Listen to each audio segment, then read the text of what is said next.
What's up guys, it's Tommy here and welcome to a very exciting Liverpool transfer news video, and we will talk about Alexander Isak because Liverpool haven't ended their interest even though we are in the process of finalizing the Hugo Ekitike deal. That is taking some time, but something is still brewing with this Alexander Isak to Liverpool transfer saga because none of the Liverpool based journalists and none of the journalists who have very close inside sources inside Liverpool Football Club have said that Liverpool ended their interest in Alexander Isak, and also that is the big news that even if Liverpool complete the Hugo Ekitike deal, we won't end the Alexander Isak interest because Liverpool need two strikers probably, and we might not play Florian Wirtz as a number 9 or a false 9. We might play him as an attacking midfielder with a free role. I think that was what Arne Slot promised to him, and I dedicate this video to the memory of Diogo Jota, forever Liverpool's number 20. He will never be forgotten, and Liverpool have told Isak that they will be waiting for him once he or Newcastle have made a decision on the next step. Isak's desire was to join Liverpool. That's why Liverpool made an approach to Newcastle. Liverpool wouldn't have made this approach unless Isak and his agent suggested to Liverpool that he's open to a transfer move. Liverpool of course want to act with respect and class because Richard Hughes, the current Liverpool sporting director, and Eddie Howe, the Newcastle manager, are very good close friends, even back when they used to play for Bournemouth. So I think this is there is still a transfer story here. And also the most surprising news is that Saudi clubs are approaching Alexander Isak as well with a transfer, which is very surprising because Newcastle are owned by Saudi Arabia, so that is very interesting as well. I can't imagine what the Newcastle fans' reaction would be if Isak went to Saudi Arabia at the peak of his career at 25, even if they get 150 million for him from a Saudi club. I don't think Newcastle fans would be happy with that. But if you are a Newcastle fan, let me know, how do you feel about the news that Alexander Isak is being approached by Saudi clubs? Let me know, because that is, I think, very interesting. And according to Foot Mercato, Alexander Isak has given initial green light to start a discussion for Al Hilal, and the talks are ongoing with the Saudi club and Alexander Isak's agent, because it looks like Alexander Isak wants to leave Newcastle and he wants a big payday, he wants a big contract, and if he can't get it at Liverpool, he thinks maybe if he goes to Saudi for 1 year, gets a big salary there, and then he can still move back to Europe when he is 26, 27 years old. And I love this comment from a Liverpool fan. Let's see if Newcastle fans revolt against Al Hilal for trying to buy their best player. Oh wait, they can't because they have the same owners. Oh my goodness. And that comment was liked by a lot of people, like 1,000 people liked that. What a Newcastle fan said, we will sell Isak for 150 million and then we will loan him back from Al Hilal. As if Al Hilal would do that. I mean, I'm sorry, yes, they are owned by Saudi Arabia, but imagine how that would look. Al Hilal has a big fan base in Saudi Arabia, and they would absolutely go crazy and go mad at the thought that they would just spend 150 million on a player and instantly loan him back to Newcastle. That doesn't make any sense, and I don't even think that's legal to do that. I mean, it's legal, but how would that look? Can you imagine? The Premier League would surely implement a law against that because that would feel very shady. And Sami Mogbel of the BBC is reporting that even if Liverpool's decision to focus on Hugo Ekitike that results in a transfer and Hugo Ekitike becomes a Liverpool player, you can expect 100% Liverpool's interest in Alexander Isak to remain, because Liverpool's is still the number one target is Alexander Isak when it comes to strikers. And right now, as things stand, Alexander Isak will enter the final 2 years of his contract next summer, and at that juncture Newcastle face a lot of trouble, because then surely they have to sell Alexander Isak if he doesn't sign a new contract. Otherwise they will his value, Alexander Isak's value, will go down significantly. And of course, Liverpool, with or without Ekitike, may enter next summer's transfer window believing that they don't need another striker, they don't need another centre forward, but if they do, at any point, Isak is going to be Liverpool's still number one target next summer. So I think Liverpool did this great move, hijacking the Hugo Ekitike deal from under Newcastle's noses, because Hugo Ekitike, no matter what happens with Alexander Isak, he is a great talent, and I think Liverpool wanted to sign him anyway. But especially because Liverpool, if they sell Darwin Núñez, they will be with no strikers, just Luis Diaz and potentially Chiesa playing as a false nine. And Florian Wirtz could play as a false nine as well. But also Alexander Isak needs to question the Newcastle owners and the Newcastle hierarchy. Why would they be willing to sell Isak to Saudi Arabia but not to Liverpool? Because Liverpool are not really Newcastle's rivals. Yes, they are in the Premier League, they are competing against each other, but Newcastle are going for the top 4, top 5, and Liverpool are going for the title. They won't finish very close to each other, or at least I would be very surprised if Liverpool and Newcastle finished close to each other when it comes to a points tally. And how funny would it be if Liverpool ended up signing Alexander Isak and Ekitike, and in the end Liverpool played 4-4-2, something that the Newcastle fans were proclaiming that they will be playing 4-4-2, they will be signing Ekitike and keeping Alexander Isak. Of course, right now, to Liverpool, Newcastle messaged that Isak is not for sale. But then, why would a Saudi club approach Newcastle to sign Alexander Isak if he was not for sale?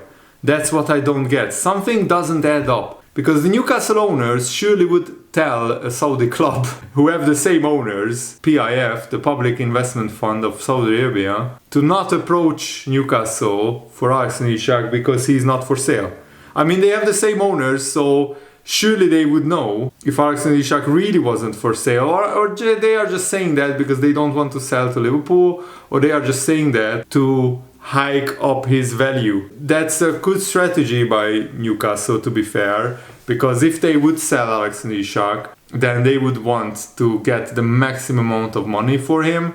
But also you have to wonder, did Alexander Isak in the background tell Newcastle, listen to offers, I want to go, I want to leave, and I'm not signing a new contract. And right now, Newcastle can get the absolute maximum sky-high value for Alexander Isak. Next summer, his value might come down 20-30 million. And also Newcastle, who got rejected for so many players in this transfer window. They tried for Anthony Elanga, Hugo Ekitike, even James Trafford, who is going to Man City. They tried for him as well. I think that Newcastle are in desperate need of a big cash injection so they can bid more for some of these players and they can rejuvenate their squad. Sorry, in the end they signed Elanga, but they got rejected when it comes to other players like Ekitike, James Trafford and others as well. And Liverpool will test the resolve of Newcastle. And also,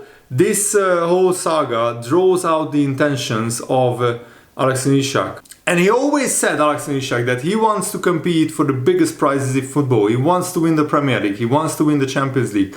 Does he have a realistic chance of doing that at Newcastle? Even Newcastle fans would admit they are not really the favourites or even the contenders for the Premier League title. They are not the contenders for the Champions League. They are not in that conversation yet.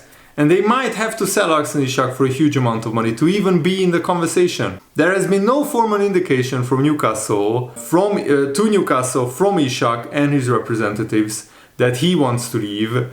But the fact that Alexander Isak didn't come out publicly and rubbish this, the fact that he doesn't put out a statement saying that I'm happy at Newcastle, I want to stay, this is all just media speculation, shows to me that Alexander Isak would entertain a move to Liverpool.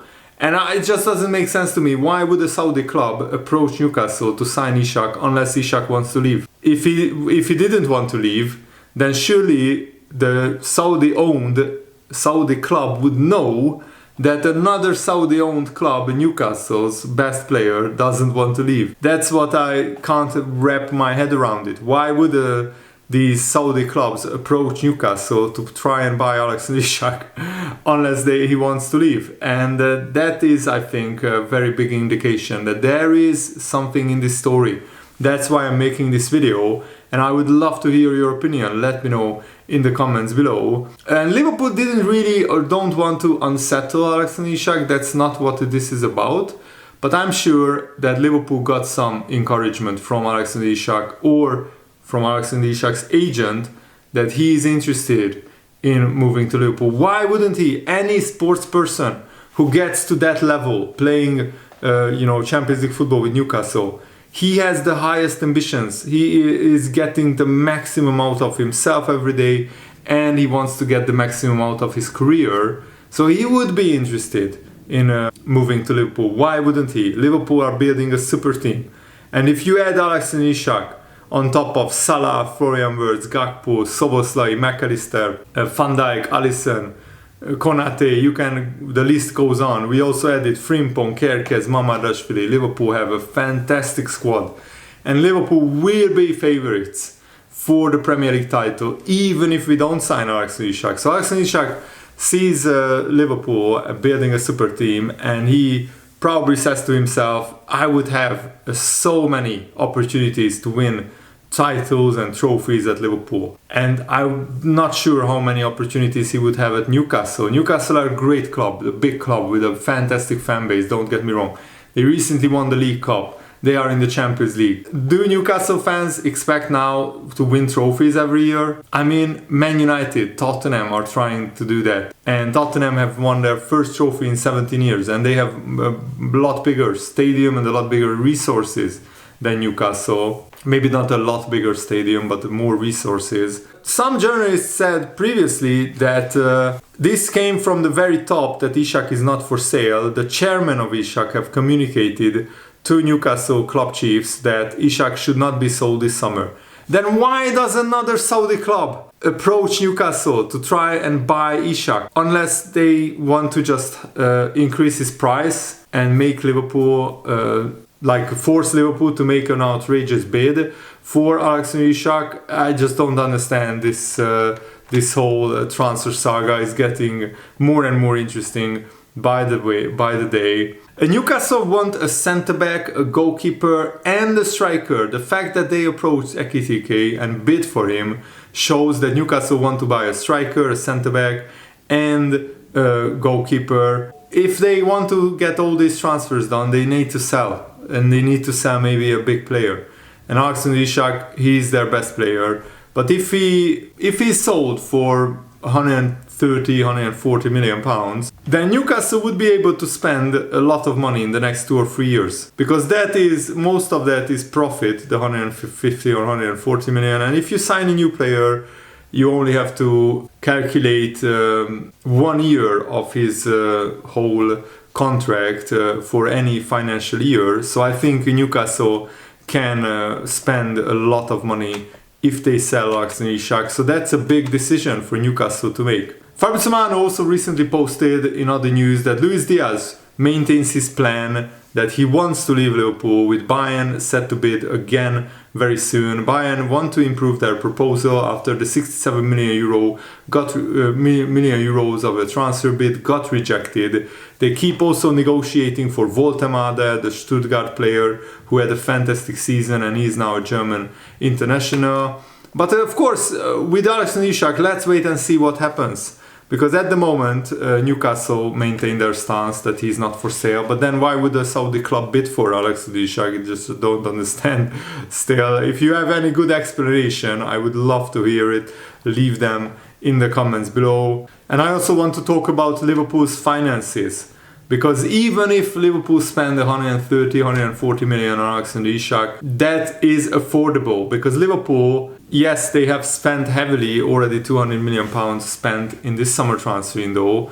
But what stands out is the structure of those deals. Over the last 3 transfer windows, Liverpool's net spend was 125 million pounds. And in 2024, they posted a net profit of 18 million. So they sold players for 18 million pounds more than they bought players for. Just to compare, in the same period, Man United burned through over 440 million pounds, and they finished 15th, and they have no European football. Chelsea spent 850 million net, which is absolutely incredible. So this summer's 171 million without bonuses, that's pounds by the way, is not reckless, it's calculated. Florian Wirtz at 116 million with bonuses, Kerkez at 40 million, Frimpong at 30 million, and Mamardashvili at 25 million. These are very, very good value for money transfers. Even the Florian Wirtz, 116 million pounds. He's one of the best attacking midfielders in the world. He's world class. And imagine how good he can become when he reaches his peak, which will be 25, 26, 27 years old. He's just 21. He still has another 5 years left until probably he reaches his best years. So Liverpool's compliance with the PSR rules is not difficult. Of course, Liverpool benefit from getting 175 million pounds for winning the Premier League title, and also the new Adidas kit deal, which will kick in from August the 1st, that is worth 60 million pounds per year as well. And with also the expanded Anfield, Liverpool's matchday revenue increased by a good like 20 or 30% as well. Liverpool held back when other clubs bought for crazy amounts of money. Man City, Chelsea, Man United all spent crazy amount of money. Liverpool, since 2023, only spent 375 million pounds on all players in 2 years. Less than Brighton, less than Tottenham, far less than Chelsea, Man United or Man City. And that's why they can afford to bid big for Ekitike, for Isak. And that's why Liverpool are finding themselves in a very healthy financial situation. Also, if you rejuvenate your squad in this summer, spending big, you might not have to spend big again next summer, because you will already have a lot of young, great potential players, with some of them already world class, at the club, improving and growing together. And that's the model that Liverpool are going for. But now Liverpool are acting like the biggest club in England, and I absolutely love it. I'm here for it. I really hope that you guys enjoyed this video. I had a lot of fun making it. Thanks for watching. Have a nice day. See you later. Goodbye.